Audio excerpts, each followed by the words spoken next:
Hello everyone, एक बार फिर से विवेकानंद ऑनलाइन क्लासेस के प्लेटफॉर्म पर आप सभी का स्वागत है। आज की क्लास में हम कार्बन और इसके यौगिक ऑर्गेनिक केमिस्ट्री के सभी प्रश्नों को हल करेंगे, जो कि बिहार बोर्ड क्लास 10th 2026 में पूछे जाने की संभावना सबसे अधिक है। तो आइए क्लास को देर नहीं करते हुए सीधे हम सवाल पर ही आते हैं। सीधे सवाल पर ही समझेंगे। इसमें से समझेंगे पहला सवाल इसमें से आया है। बताइए, इस सवाल का जवाब जल्दी से दीजिए। बताइए कि कार्बन का परमाणु क्रमांक कितना होता है।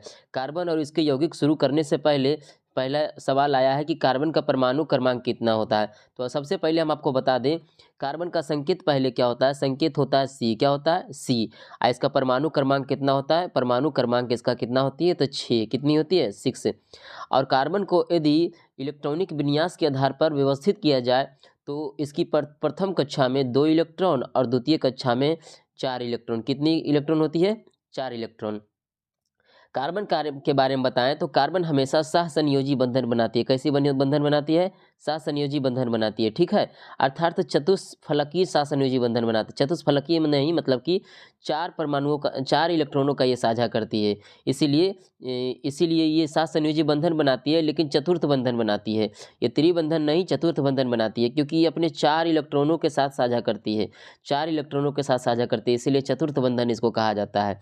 ठीक है, इसीलिए कार्बन के बारे में, कार्बन हमेशा सहसंयोजक यौगिक ही बनाते हैं, इतना पता चल गया होगा। तो आप सीधा सवाल का जवाब दीजिए। आपसे पूछा जाएगा कार्बन की संयोजकता कितनी होती है, तो बताइए कार्बन की संयोजकता कितनी होती है? 4। बताइए अंतिम सेल में 8 इलेक्ट्रॉन पूरा करने के लिए कितना चाहिए? 4 इलेक्ट्रॉन चाहिए, तभी ना 8 इलेक्ट्रॉन पूरा होगी।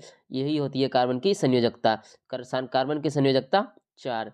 तो बताइए कार्बन की परमाणु क्रमांक कितनी होती है? कार्बन के परमाणु क्रमांक 6 होती है। कितनी होती है? 6। सवाल नंबर 2। बताइए सवाल नंबर 2 इसमें बताइए, इस सवाल का जवाब दीजिए। कार्बन का संयोजक इलेक्ट्रॉन है। कार्बन का संयोजक इलेक्ट्रॉन की होती है। संयोजक इलेक्ट्रॉन को ही कहते हैं संयोजी इलेक्ट्रॉन कहते हैं। क्या कहते हैं? संयोजी इलेक्ट्रॉन। अर्थात कार्बन के सबसे अंतिम सेल में कितने इलेक्ट्रॉन है? तो अभी बताएं, कार्बन 2 है होती है और 4 होती है, तो अंतिम सेल में कितने? 4 इलेक्ट्रॉन। इसी को संयोजक इलेक्ट्रॉन कहते हैं।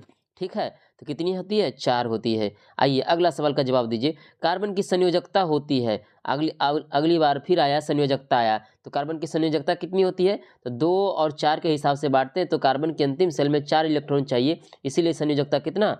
4 होती है। ठीक है, कार्बन की संयोजकता 4। अगला सवाल का जवाब दीजिए। कार्बन किस प्रकार के यौगिक बनाता है? तो कार्बन कैसा यौगिक बनाता है? सहसंयोजक यौगिक बनाता है। अभी तुरंत यही सबको बताएं, कार्बन कैसा यौगिक बनाता है? सहसंयोजक यौगिक बनाते हैं। सहसंयोजक यौगिक का गुण ही है कि ये साझा करके बनाते हैं।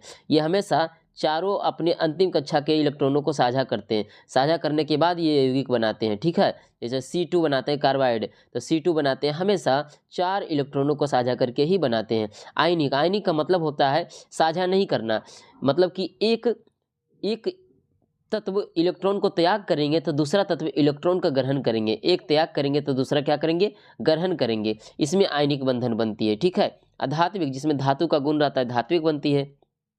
लेकिन कार्बन तो अधातु होते हैं, ये धातु को धात्विक बना ही नहीं सकते हैं। धात्विक हमेशा आयनिक बनाते हैं। कौन बनाते हैं? आयनिक बनाते हैं। इसीलिए 4 का ऑप्शन क्या हो जाएगी? ऑप्शन नंबर 4 का क्या हो जाएगी? 4 का कितना हो जाएगी? बी। Option number B. आइए अगला सवाल 5 नंबर सवाल का जवाब दीजिए। इसमें बताइए कार्बन की सर्वाधिक अस्थिर अवस्था कौन सा है? कार्बन की कौन सा अवस्था सबसे अधिक अस्थिर होती है? तो बताइए, इस सवाल का जवाब जल्दी से दीजिए। कार्बन की कौन सी अवस्था सबसे अधिक अस्थिर होती है? कौन सी? हीरा सबसे अधिक अस्थिर होती है, क्योंकि ये किसी से अभिक्रिया नहीं करती है। ये सबसे ज़्यादा चमकीले भी होते हैं, सबसे ज़्यादा चमकीले भी होते हैं। आप जल्दी से कमेंट बॉक्स में छापिए इसको कि हीरा का अपवर्तनांक कितना होता है। जल्दी से बताइए कमेंट बॉक्स में कि हीरा का अपवर्तनांक कितना होता है? 2.42। बिल्कुल। हीरा का आकृति कैसा होता है? हीरा के अणुओं की आकृति कैसी होती है? इसके अणुओं की आकृति कैसी होती है? जल्दी से बताइए। इसके अणुओं की आकृति चतुष्फलकीय होती है। कैसी होती है? चतुष्फलकीय होती है। ठीक है, आगे बताइए। ग्रेफाइट के अणु की आकृति कैसे होती है? इसकी आकृति होती है समषष्ठ कोणीय होती है, समषष्ठ फलकीय होती है। ठीक है, अब फ्लोरीन भी एक प्रकार का क्या है? अपरूप है। क्या है? अपरूप है। ये कार्बन के अपरूप है। हीरा, ग्रेफाइट, फ्लोरीन तीनों कार्बन के अपरूप है। चारकोल अपरूप नहीं है। चारकोल में कार्बन की मात्रा सबसे अधिक होती है, लेकिन अपरूप ये नहीं है। ठीक है, चारकोल को ही हम कोल तार के रूप में जानते हैं। कोल तार जिससे सड़क बनाया जाता है। ठीक है, आइए अगला सवाल का जवाब दीजिए। सवाल नंबर 6, इसमें बताइए हीरा और ग्रेफाइट में समानता है। हीरा और ग्रेफाइट में क्या समानता है? क्या दोनों धातु है? नहीं, दोनों अधातु है। दोनों क्या है? अधातु है, क्योंकि ये दोनों कार्बन के अपरूप है। अब कार्बन अपने आप में क्या है? अधातु है। कार्बन क्या है? अपने आप में अधातु है।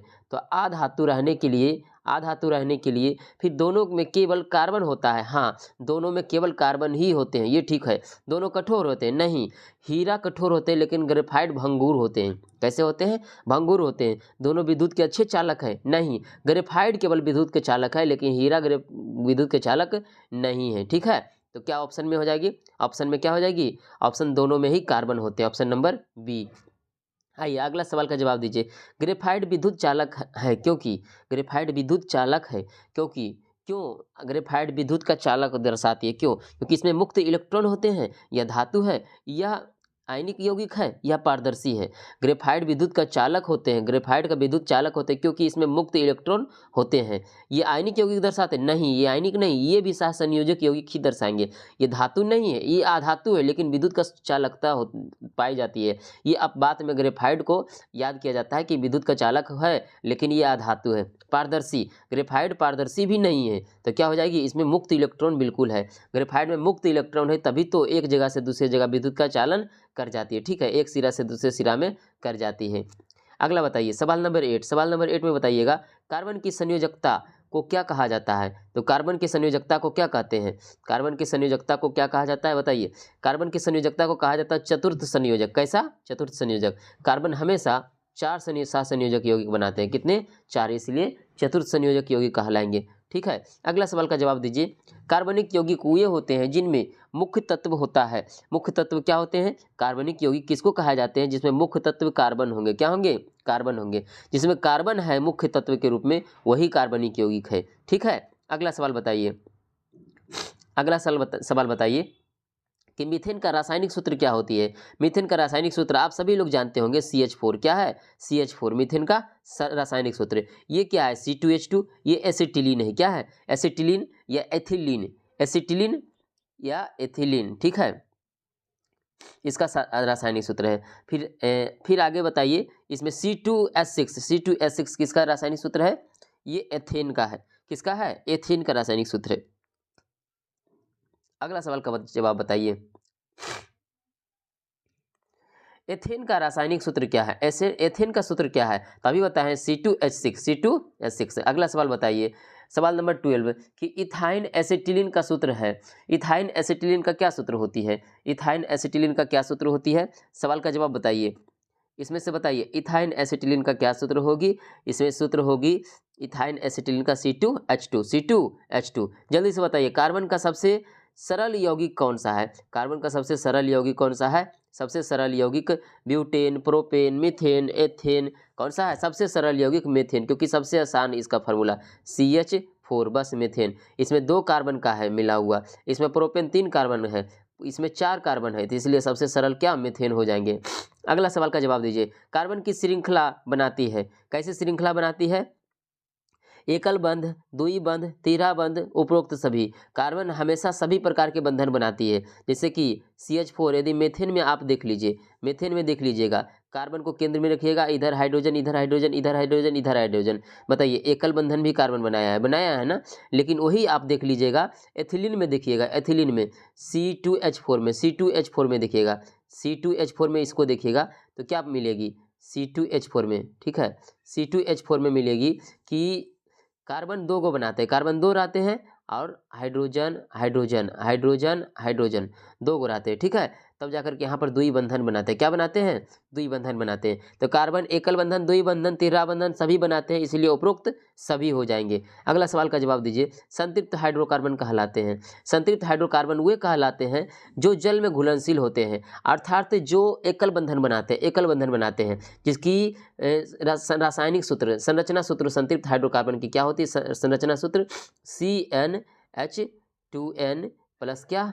2। CnH2n+2 जो हमेशा सिंगल बंधन बनाते हैं, एकल बंधन बनाते हैं, तो एकल बंधन हमेशा एल्केन ही बनाते हैं, एल्केन। अब ये एल्केन का ही संरचना सूत्र है, एल्केन का ही संरचना सूत्र है। तो आप जल्दी से कमेंट बॉक्स में बताइए कि असंतृप्त हाइड्रोकार्बन कौन कहलाते हैं। तो असंतृप्त हाइड्रोकार्बन एल्कीन कहलाते हैं, एल्काइन कहलाता है, क्योंकि इसमें एल्कीन में डबल बंधन बनाती है, एल्काइन में ट्रिपल बंधन बनाती है, ये दोनों असंतृप्त हो जाएंगे, ठीक है। लेकिन एल्केन, एल्केन क्या बनाएंगे, संतृप्त। एल्केन क्या बनाएंगे, संतृप्त बनाते हैं, ठीक है, क्योंकि ये जल में घुलनशील होते हैं, CnH2n+2, ठीक है। अगला बताइए अगला सवाल का जवाब दीजिए। असंतृप्त हाइड्रोकार्बन है, तो असंतृप्त हाइड्रोकार्बन अभी तुरंत बताएं, एल्कीन और एल्काइन, एल्कीन और एल्काइन, बिल्कुल सही जवाब। एल्केन नहीं होगा, एल्केन संतृप्त होती है, ठीक है। इसमें भी एल्केन है, ये भी गलत हो जाएगी। केवल एल्कीन नहीं, एल्काइन भी होती है, ठीक है। अगला सवाल का जवाब दीजिए। एथेन का सामान्य सूत्र नाम क्या है। एथेन का सामान्य नाम क्या है। एथेन का सामान्य नाम क्या है। Methane, ethane, propane, butane, ethane है, क्या है, इथेन से ही एथेन हम जानते हैं, ठीक है। बताइए ओल प्रत्यय किसमें जोड़ा जाता है, ओल प्रत्यय, ठीक है। जैसे कि एल्कोहल, कभी कभी आप नाम सुनते होंगे, एल्कोहल, एल्कोहल, एल्कोहल आप लिखते होंगे, तो क्या इसमें ओल प्रत्यय जोड़ा जाता है। प्रत्यय मतलब सबसे अंतिम में जोड़ा जाता है ओल प्रत्यय। तो ओल प्रत्यय किसमें जोड़ा जाता है, एल्कोहल में, किसमें, एल्कोहल में, ठीक है, एल्कोहल में। ओन प्रत्यय किसमें, कीटोन में। एल्डिहाइड में आइड, ठीक है, आइड, स्टामाइड, इसी प्रकार से आइड जोड़ा जाता है, अम्ल में नहीं, एल्कोहल में जोड़ा जाता है ओल प्रत्यय, ठीक है। अगला सवाल बताइए। एथेनॉल का सूत्र है, एथेनॉल का क्या सूत्र है, एथेनॉल का सूत्र बताइए। एथेनॉल बना है एथीन से, किससे बना है, एथीन, C2H5, ये एथीन है, ठीक है। एथीन से क्या बनता है, एथेनॉल, इसमें OH जुट जाता है, क्या जुट जाती है, OH, ठीक है, तो एथेनॉल बनती है। बताइए C2H5OH, ऑप्शन नंबर बी, बिल्कुल सही जवाब। अगला सवाल का जवाब बताइए। अगला सवाल बताइए कि एथेनॉल एक प्रकार है, एक प्रकार का क्या है, एथेनॉल एक प्रकार का क्या है, जल्दी से बताइए। एथेनॉल एक प्रकार का क्या है, कीटोन, एल्कोहल, एल्डिहाइड, ईथर, क्या है, एल्कोहल है, क्या है, एल्कोहल। बताइए जल्दी से बताइए कि एथेनॉल का उपयोग किस चीज़ में किया जाता है। एथेनॉल का उपयोग किस चीज़ में किया जाता है, शराब में, किसमें, शराब में, और किसी चीज़ को ईंधन में भी इसको उपयोग कर सकते हैं, जलाने के लिए ईंधन में भी कर सकते हैं, शराब के रूप में भी एथेनॉल का प्रयोग कर सकते हैं। लेकिन मेथेनॉल का प्रयोग किसमें किया जाता है, मेथेनॉल एक जहरीली शराब है, कैसा है ये जहरीली शराब है, इसको पिया नहीं जाता है, मेथेनॉल वो होती है। एथेनॉल शराब बनाने में किया जाता है या फिर किसी चीज़ को जलाने में किया जाता है, ठीक है। अगला सवाल का जवाब बताइए। एथेनॉल का सामान्य नाम क्या होती है, एथेनॉल का सामान्य नाम क्या होती है। तो आप पहले एथेनॉल का सूत्र लिख दीजिए, ठीक है, C2H5OH, आप सामान्य नाम लिख दिए। तो बताइए क्या होगी, एथेनॉल का सामान्य नाम क्या होगी, मिथाइल, मिथाइल है क्या, नहीं, एथाइल एल्कोहल, इसका क्या हो जाएगी, इथाइल, क्योंकि एथाइल से एथेन से बना है, तो एथेन से बनता है तो इथाइल, और OH से अल्कोहल, क्या हो जाएगी, अल्कोहल, इसीलिए option number B, ethyl alcohol. अगला सवाल का जवाब बताइए कि सिरका में कौन सा अम्ल पाया जाता है। तो सिरका में कौन सा अम्ल पाया जाता है, सिरका में हमेशा एसिटिक अम्ल पाया जाता है, कौन सा अम्ल पाया जाता है, एसिटिक अम्ल पाया जाता है, ठीक है। अगला सवाल का जवाब दीजिए। एसिटिक अम्ल का सूत्र क्या होती है, एसिटिक अम्ल का सूत्र क्या होती है, CH3COOH, क्या होती है, COOH। अब एक होती है फॉर्मिक अम्ल, फॉर्मिक अम्ल का सूत्र होती है HCOOH। एसिटिक अम्ल का सूत्र होती है CH3COOH, ठीक है। यही सिरका में पाया जाता है, यही क्या, सिरका में पाए जाते हैं। ये क्या है, इथाइल अल्कोहल, क्या है, इथाइल अल्कोहल, ये अल्कोहल है, ठीक है, अम्ल नहीं है, ये अल्कोहल है, और CO2 कार्बन डाइऑक्साइड है, ठीक है। तो बिल्कुल option number A, option number A. अगला सवाल का जवाब बताइए। साबुन बनाने की क्रिया कहलाती है, साबुन जो बनाते हैं उसको कौन सी क्रिया कहते हैं, ठीक है। सवाल नंबर 24 का जवाब दीजिए। बताइए साबुन बनाने की क्रिया क्या कहलाती है, सैपोनिफिकेशन, सैपोनिफिकेशन कहलाती है, ठीक है। हाइड्रोलाइसिस वो नहीं कहलाते, हाइड्रोलाइसिस मतलब है कि हाइड्रोजन के साथ अभी क्रिया करना, ऑक्सीकरण मतलब ऑक्सीजन से जुटना, अपचयन मतलब कि हाइड्रोजन से जुटना, अपचयन मतलब होता है कि ऑक्सीजन से टूटना, ठीक है, ऑक्सीजन से टूटना, लेकिन सैपोनिफिकेशन कहलाएगी, ठीक है। अगला बताइए। इथेनॉल एसिटिक अम्ल से क्या बनाता है, इथेनॉल एसिटिक अम्ल से क्या बनता है। दो चीज़ मिलाया गया है, जरा देखिए इथेनॉल और एसिटिक अम्ल दोनों मिलाया गया है, तो क्या बनेगी? जल्दी से इस सवाल का जवाब दीजिए, जल्दी से बताइए क्या बनेगी? इसमें एस्टर बनती है, क्या बनती है? एस्टर। एस्टर का फार्मूला होती है COOR, COOR, और COO से क्या बनती है? एसिटिक अम्ल। क्या बनती है? एसिटिक अम्ल। और इथेनॉल, इथेनॉल R एक ग्रुप है इथेनॉल, जिसको कहा जाता है C2H5, ठीक है, C2H5OH, यही जा करके इसमें जुट जाते हैं, ठीक है। तो क्या बनाते हैं? एस्टर। क्या बनाते हैं? एस्टर। बिल्कुल option number B, option number B. तो आइए अगला सवाल बताइए, अगला सवाल बताइए 26 नंबर, 26 नंबर में बताइए एस्टिकरण में उत्पन्न पदार्थ होता है, एस्टिकरण में उत्पन्न क्या पदार्थ होते हैं? तो एस्टिकरण में कौन सा पदार्थ उत्पन्न होते हैं? तो जल्दी से इस सवाल का जवाब बताइए, इस सवाल का जवाब बताइए। सुगंधित होते हैं, उत्पन्न पदार्थ होता है कैसा? सुगंधित। वो बहुत सुगंधित देते हैं, एस्टिकरण करते हैं, तो ठीक है। आगे बताइए। परफ्यूम वगैरह बनाया जाता है, परफ्यूम वगैरह बनाया जाता है, वो एस्टिकरण विधि द्वारा ही बनाया जाता है, तभी तो वो सुगंधित होते हैं। बताइए एस्टर के जल अपघटन से क्या बनता है? एस्टर का जल अपघटन करते हैं, ठीक है, जल के साथ उसको तोड़ेंगे तो क्या बनेगी? जल्दी से बताइए, जल्दी से बताइए, इस सवाल का जवाब बताइए जल्दी से। क्या बनेगी? अम्ल और एल्कोहल, अम्ल और एल्कोहल बनेगी, ठीक है। अगला सवाल बताइए, अगला सवाल बताइए। कार्बन के यौगिकों की संख्या बहुत अधिक होती है, क्योंकि कार्बन के यौगिकों की संख्या बहुत अधिक होती है क्योंकि यह विद्युत का चालक है। बताओ विद्युत का चालक होने से क्या संबंध है? संख्या में कोई संबंध नहीं है। यह चतुर्थ बंधन बना सकता है।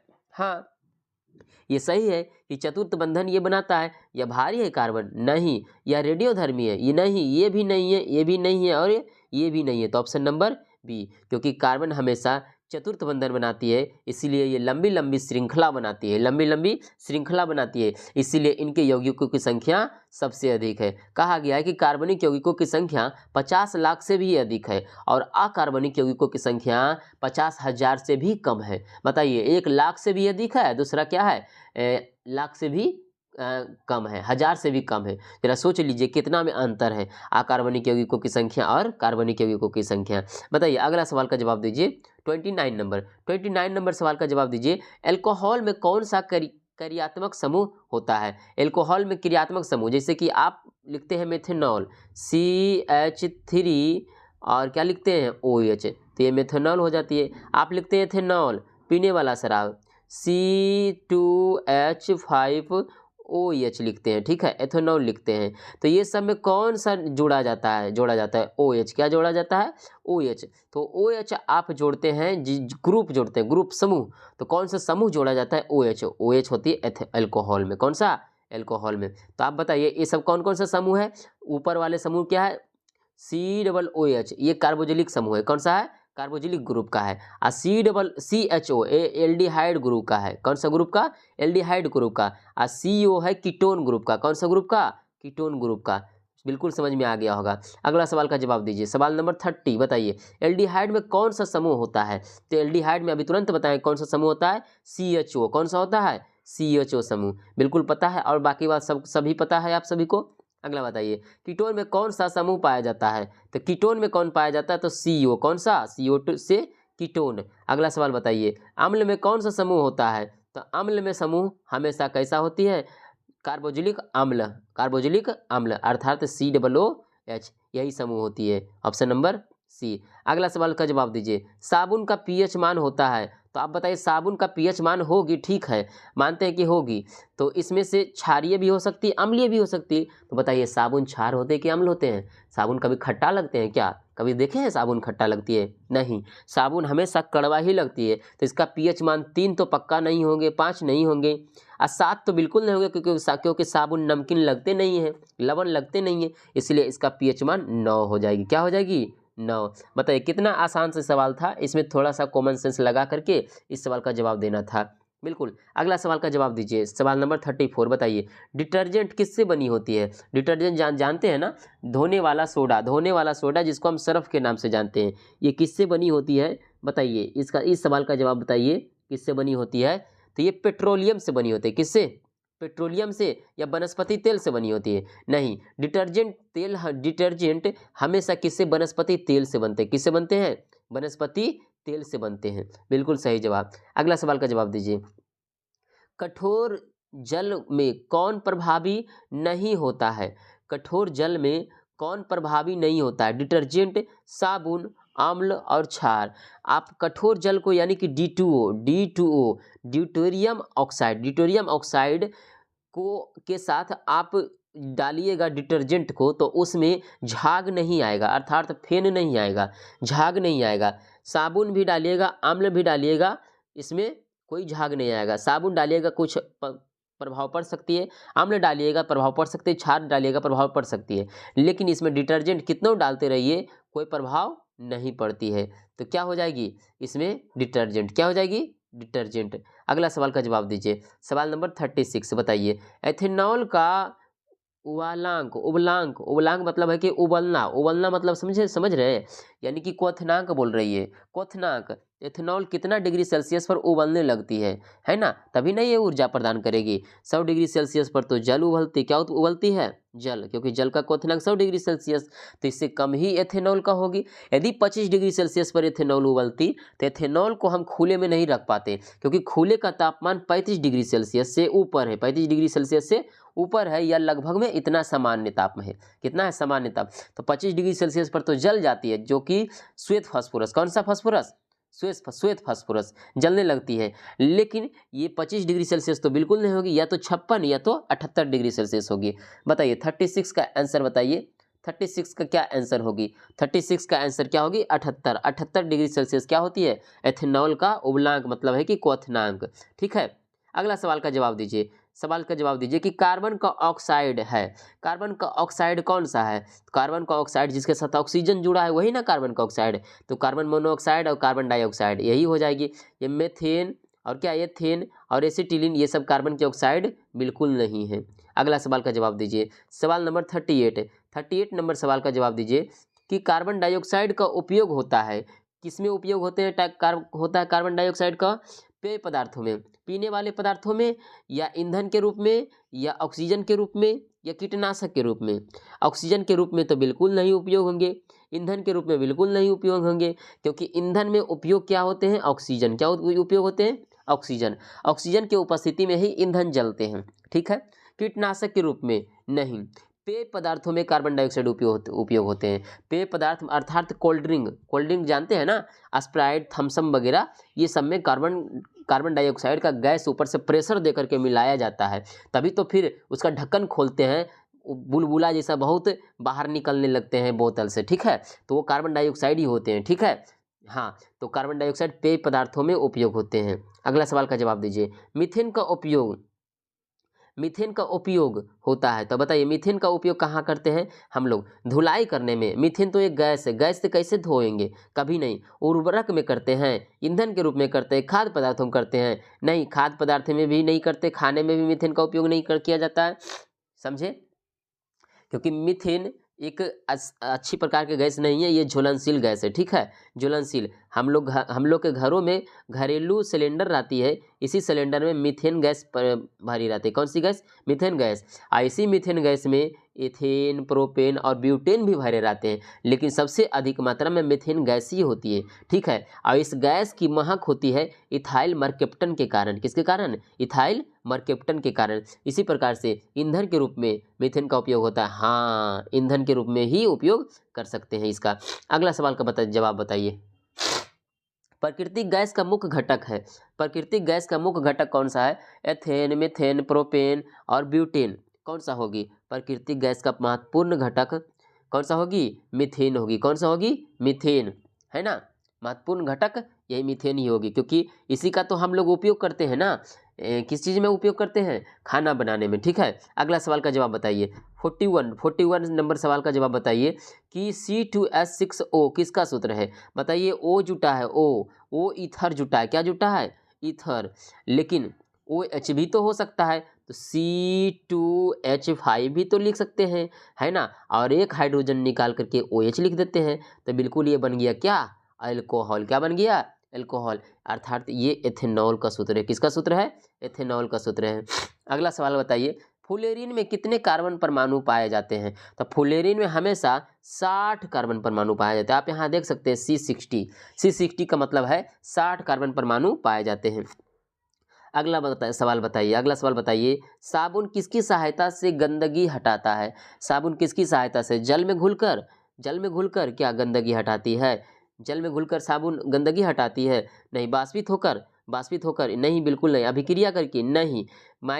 माइसेल बनाकर करते हैं क्या? तो इसका इस सवाल का जवाब क्या हो जाएगा? हाँ, माइसेल बनाकर करते हैं, यानी कि साबुन जो है गंदगी के साथ एक माइसेल बना लेते हैं। माइसेल मतलब है कि उसको अपने में एक मिला लेते हैं, मिला करके चिपचिपा जैसा बना करके उससे क्या गंदगी को वो बाहर निकाल देते हैं। ठीक है, बिल्कुल।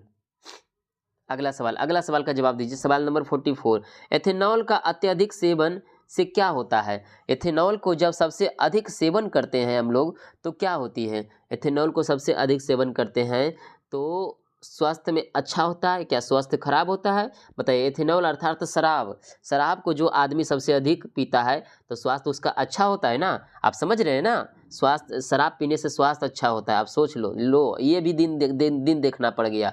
ऐसा दिन कभी नहीं देखे थे। स्वास्थ्य अच्छा होगा शराब पीने से, स्वास्थ्य खराब होता है। शराब पीने से क्या होती है? स्वास्थ्य खराब होती है, ताकत बढ़ती है। हाँ, भले कह सकते हैं शराबी इंसान अपने आप में ताकत ही महसूस करती है, वो किसी को भी हरा सकती है, एक शेर बाघ को भी भगा सकते हैं शराब पी करके।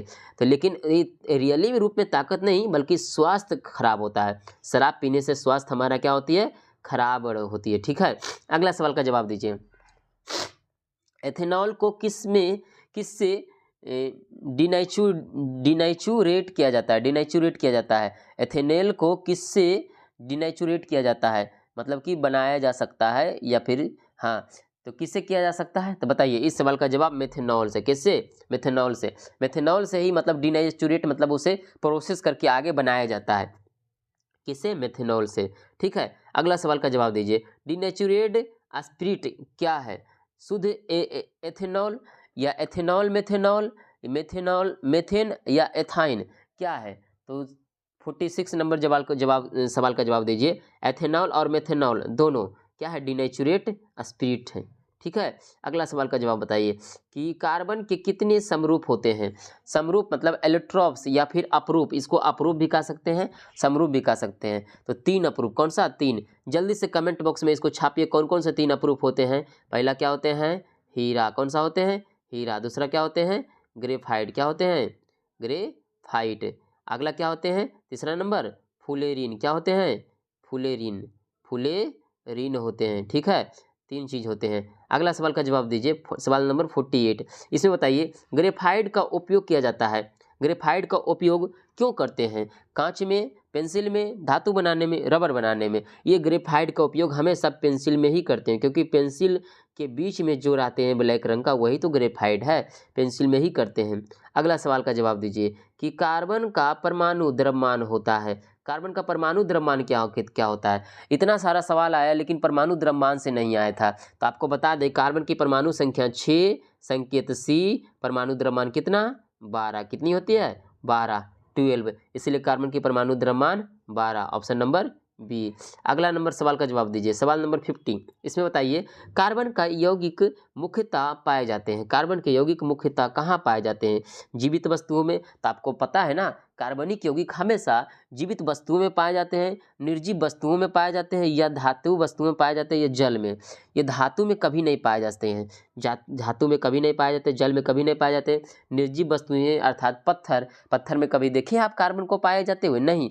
कार्बनिक यौगिक हमेशा जीवित वस्तुओं से ही प्राप्त होती है। या बताइए किसका कहना था? ये किसका कहना था कि कार्बनिक वस्तुएं या कार्बनिक पदार्थ हमेशा जीवित वस्तुओं से ही प्राप्त होती है? जल्दी से बताइए। बर्जीलियस का कथन। किसका कथन था? बर्जीलियस का कथन। फिर इन्हीं का शिष्य आए थे बोहलर। कौन आए थे? बोहलर, जो इनके सिद्धांत को गलत कर दिए थे। बताइए वो बोहलर ने कौन सा यौगिक बनाए थे? जल्दी से कमेंट बॉक्स में छापिए। बोहलर ने कौन सा यौगिक बनाए थे जो बर्जीलियस के सिद्धांत को अंत किए थे? कौन बनाए थे? कौन सा यौगिक बनाए थे? ये बनाए थे यूरिया। कौन सा बनाए थे? यूरिया। ठीक है, हाँ। अमोनियम सल्फेट और पोटेशियम साइनेट के मिश्रण को गर्म करके। अमोनियम सल्फेट और पोटेशियम साइनेट के मिश्रण को गर्म करके क्या बनाए थे? यूरिया बोहलर ने बनाया था। ठीक है, फिर धीरे धीरे बर्थलोट आए और भी कई प्रकार के साइंटिस्ट आए जो लगातार प्रयोगशाला में कार्बनिक यौगिकों को बनाने लगे। लेकिन बर्जीलियस का ही कथन था कि जीवित वस्तुओं से ही प्राप्त होते हैं, इसलिए कार्बनिक यौगिक हमेशा जीवित वस्तुओं में ही मौजूद होते हैं। हाँ, यही है कि उससे कुछ कुछ को प्रयोगशाला में भी बनाया जा सकता है। बिल्कुल, सवाल option number A, option number A. तो आइए आज की क्लास यहीं तक समाप्त हुई। ठीक है, तो यदि आप लोग इस चैनल पर नए हैं तो चैनल को शेयर करें, लाइक करें और सब्सक्राइब करें ताकि अधिक से अधिक लोगों तक ये वीडियो पहुंचे और आप सभी को भी यहाँ पर लाभ हो कि आपका चैनल ग्रो कर रहा है। तो बहुत बहुत धन्यवाद आप सभी को।